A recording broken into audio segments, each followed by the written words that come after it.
Hi guys! Welcome to my vlog. Kumusta na kayo? Magluluto kami ng beef with broccoli.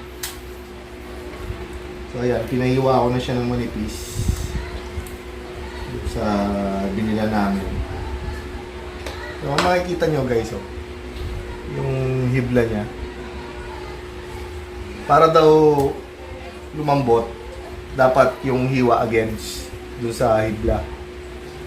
So, kung halimbawa pag ganyan yung hibla, ang hiwa pag ganun. Yan.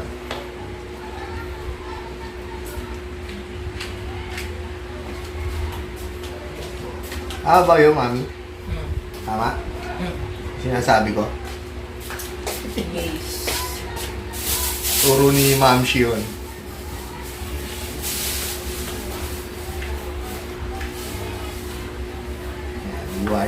Iwain muna namin bago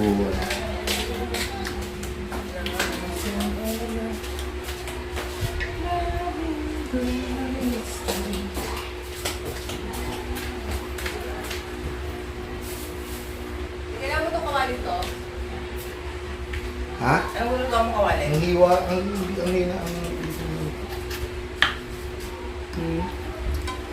wala, asa may kutsino ng matalim?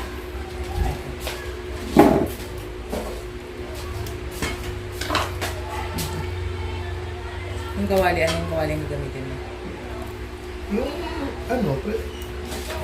mamaya pag pressure cooker ko pati.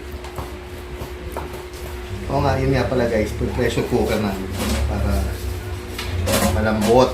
Kasi mukhang bata pa yung baka na nabili namin.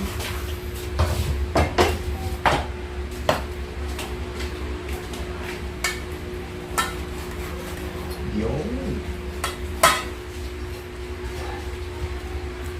So, i-strips lang natin para mas madali siya lumambot.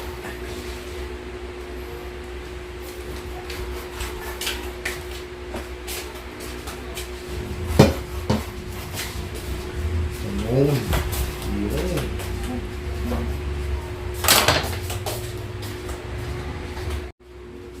Yan na. After natin mahiwa to ng pa-strips, marinate muna natin siya. Kuha ako ng pang-marinate.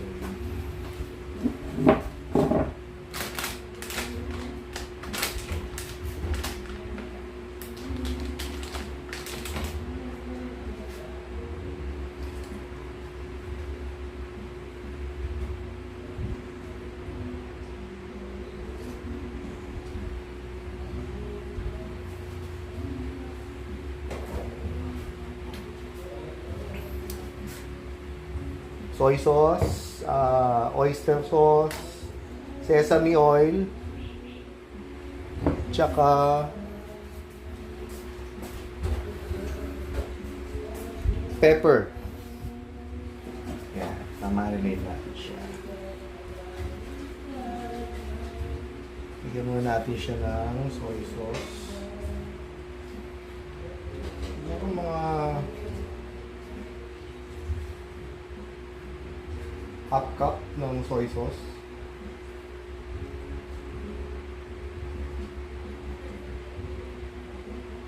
Okay.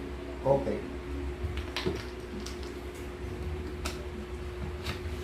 Tapos tapa mints. Electric fan. Okay.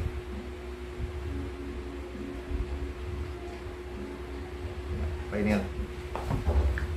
Tsaka oyster sauce. Ano pala? Hindi pala bukas to.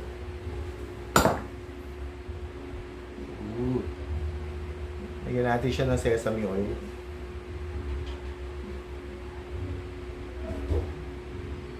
Yun. Ito mga 1 tablespoon. Pwede rin. Yung pala, tsaka asukal. Lagyan natin ng asukal. Siguro mga 2 kutsarang asukal.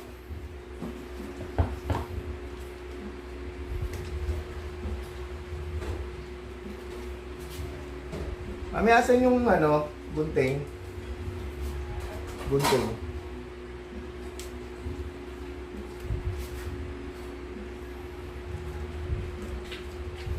Konting taas.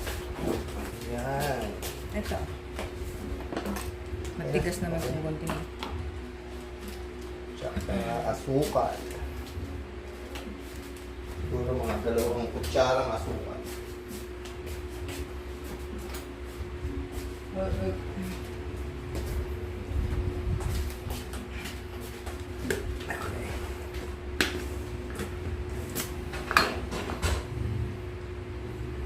One. Two. Yun. Ayan. Tapos mix lang natin. Marinate natin siya for siguro mga 30 minutes.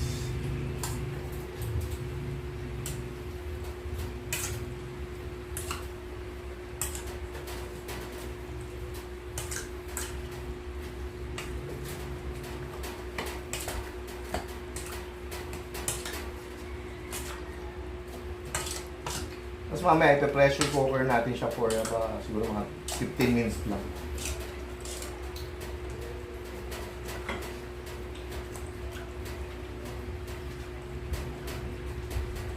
Hindi mo babal mong muna. Siguro mga 30 minutes.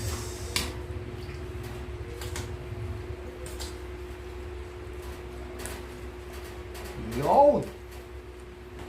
Bango. Bango nung sesame oilan.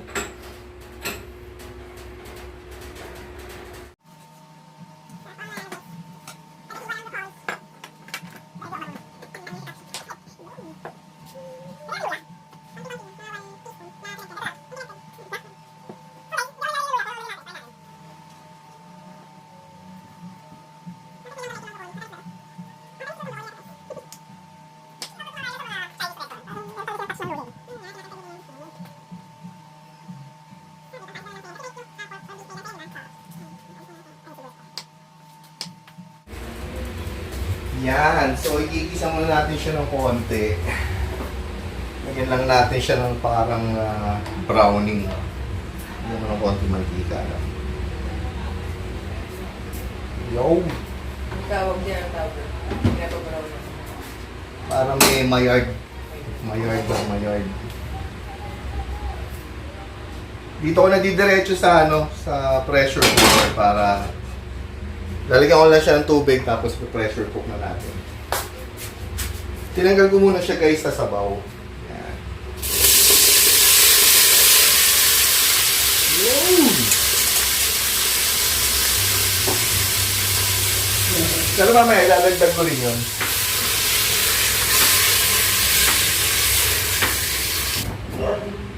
Yan na guys. Medyo nag-brown na siya. Lagay na natin itong pinagmarinadan natin. Yan.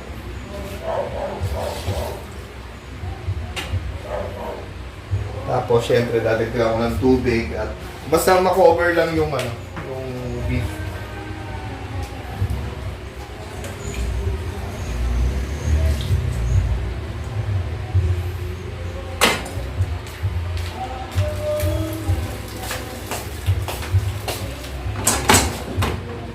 Okay na siguro yun.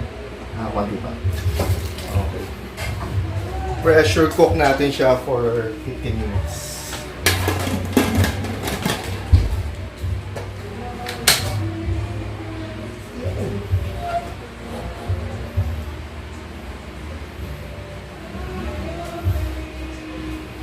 Balik ako after 15 minutes. Ayan siya guys, umiikot na. So, siguro mga almost 10 minutes na. So, hintay pa ako another 5 minutes. Yan na! Okay, patayin ko na to. Yan, ingat tayo sa paggamit guys ng pressure cooker kasi tumatalsik yung takip niyan. Kailangan, bago natin buksan, tanggalin mo natin yung pressure. Alam niyo yung pressure? Blood pressure. Pag pinanong ka ng kumpare mo, Kung kung halimbawa may lakad kayo sasama, tinatatanungin kung sasama ka, sabi mo, pressure. Di yan! Yung coffee. Kasi sagot ka, ay, di ba yan gano'n? Ay, iba yun. Ano yan?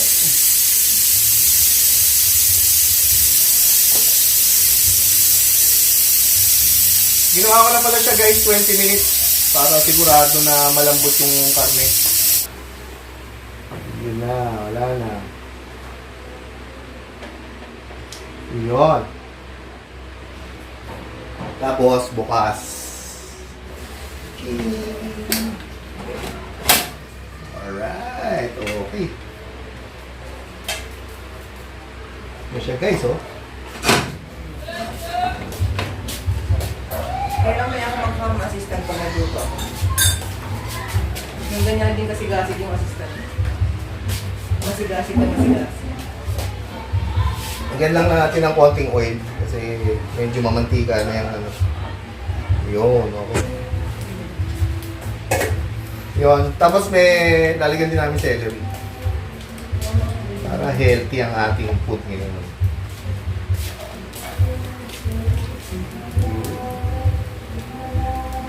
Hindi pa mahihit yung ano, okay. Ano ako na to?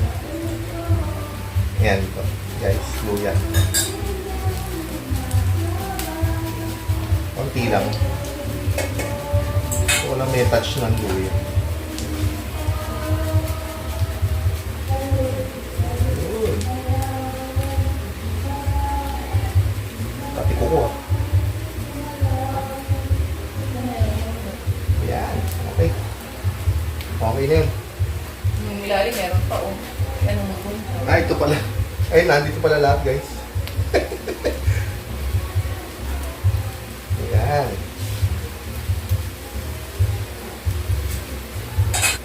Buyas. Iba, yung inuuna yung ano, sibuyas. Yun daw talaga ang proper. Pero, sanay na. Pero ako guys, ano eh. Kung saan ka naman nasanay, kung ano naman yung komportable ka, yung ano ang problema. Simula mali, natuto ko magluto, gano'n na yun talaga eh. Bawang sibuyas eh. Tapos pag yung may luya yung lulutuin ko, unahin ko yung luya para lumasa siya dun sa ano. Kasi feeling ko, pag inuuna may sibuyas, hindi na mabagang yung bawang. Diba? Kaya yung ano, yung matigas. Matigas na diba?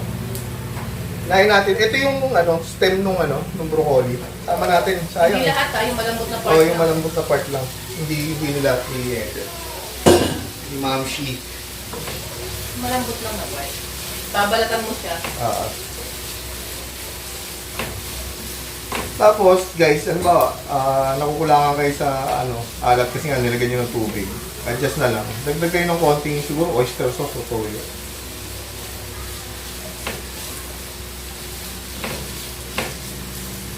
Ganda ng kulay, guys. Oh. Kita eh. Hindi ganong kita.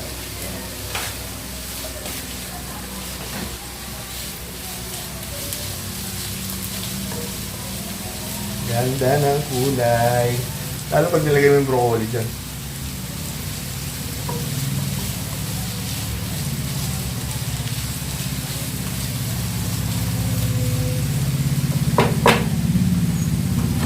Hindi natin yung box. Baka. Hirap. Ilapag mo lang, daddy. Ito yan, ano mo sa lupa. Ilapag mo lang ito sa lupa. Ah, lapag mo lang, please. Magpahirapan sa rito. Sandok mo ng daddy mo. Pali. Hindi. Sandok mo lang. Baka maluto yung sandok. Hindi. Yan muna. Hindi ko ilalahat yung sabaw kasi medyo na. Handa natin yung broccoli. Yun.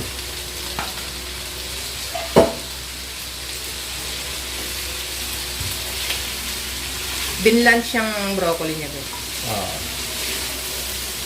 Para mawala-wala rin yung mga uud-uud sa loob. Merong mga insekto dyan sa loob.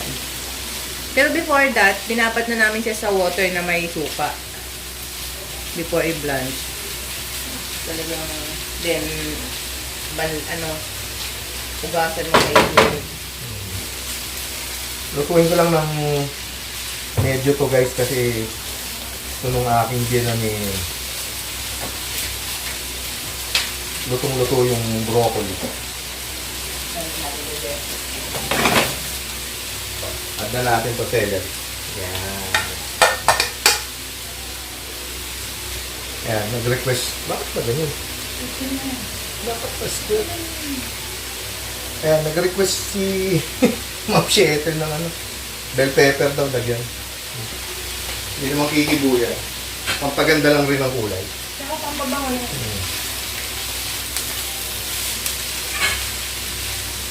Tapos, lagyan na siya ng yung sabaw ng beef kanina. Konti lang.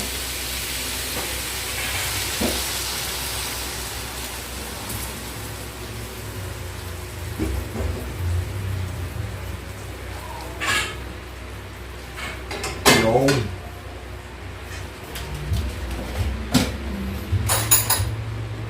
Yun.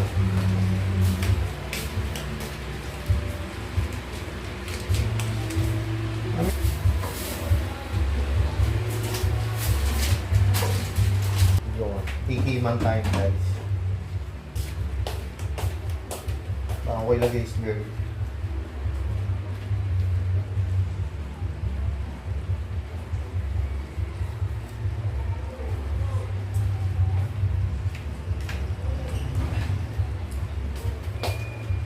Ayun ano. Ayun. Paminta. Okay. Slurry, slurry.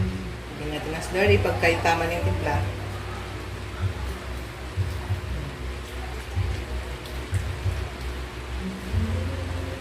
Hindi.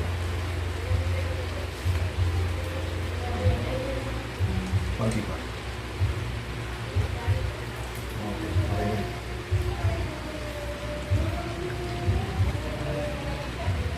Parang pwede na yung usip. Okay. Sige, sige, sige. Yan na po ang aming beef with broccoli.